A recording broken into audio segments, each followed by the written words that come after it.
Kita akan bedah kata kiamat dari akar aslinya, bukan dari tafsir pesanan yang bikin orang jadi radikal. Kita akan lihat, kenapa kata ini sebenarnya adalah berita gembira, bukan berita duka. Sekarang, mari kita buka mata lebar-lebar. Kita bedah apa itu kiamat dari kata dasarnya. Jangan cuma dengar katanya orang, tapi lihatlah apa yang tertulis. Kata kiamat itu berasal dari bahasa Arab. Akar katanya adalah qama.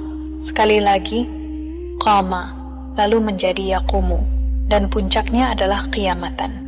Apa artinya qama? Artinya adalah berdiri atau bangkit. Bisa juga berarti terjaganya sesuatu yang tadinya tertidur. Coba panjenengan pikir, di mana letak kehancurannya? Di mana letak gunung meletus atau air laut tumpah dalam kata berdiri? Tidak ada, sama sekali tidak ada. Kiamat itu artinya adalah kebangkitan. Kebangkitan apa? Bukan kebangkitan mayat dari kubur tanah yang selama ini panjenengan bayangkan, tapi kebangkitan kesadaran manusia. Selama ini, banyak dari kita yang hidup seperti orang mati. Kita hidup tapi tidak sadar. Kita hidup hanya ikut-ikutan. Kita hidup karena disetir oleh rasa takut. Ketika panjenengan mulai sadar, ketika panjenengan mulai tahu siapa diri panjenengan yang sebenarnya, itulah saatnya panjenengan mengalami kiamat. Panjenengan bangkit dari tidurnya kesadaran.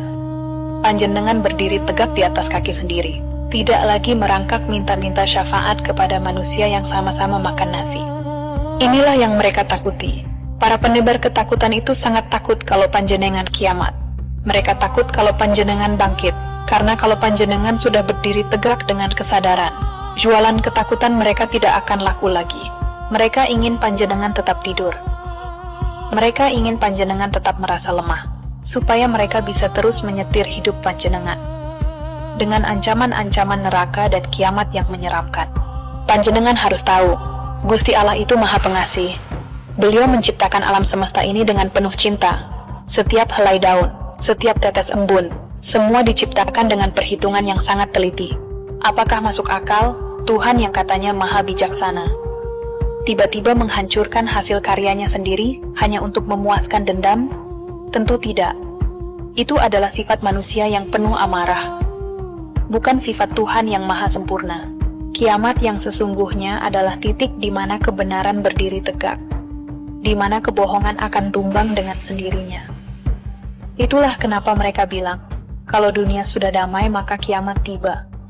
Maksud aslinya adalah, kalau semua orang sudah sadar dan saling mengasihi, maka selesailah tugas drama penderitaan di bumi ini.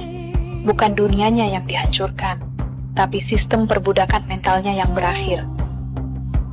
Jadi, kiamat itu adalah hadiah. Kiamat itu adalah kemerdekaan bagi jiwa yang selama ini terpenjara. Sedulur sekalian, mari kita pakai logika yang paling sederhana. Logika orang pasar, logika orang yang tidak butuh gelar tinggi untuk paham kebenaran. Ada penceramah yang bilang, kalau semua orang sudah beragama Islam, dunia akan kiamat. Ini adalah pernyataan yang sangat aneh.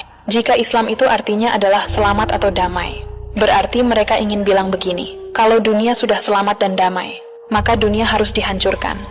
Bukankah ini sebuah pola pikir yang terbalik? Ini seperti seorang kontraktor yang membangun rumah dengan susah payah. Begitu rumahnya jadi bagus, rapi, nyaman dihuni, lalu si kontraktor malah membakar rumah itu sampai rata dengan tanah. Apakah itu tindakan orang waras? Tentu tidak.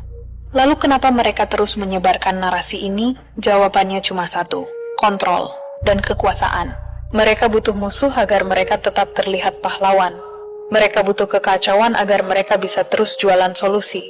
Mereka takut pada perdamaian yang sejati, karena dalam perdamaian yang sejati, tidak ada lagi sekat antara aku dan kamu.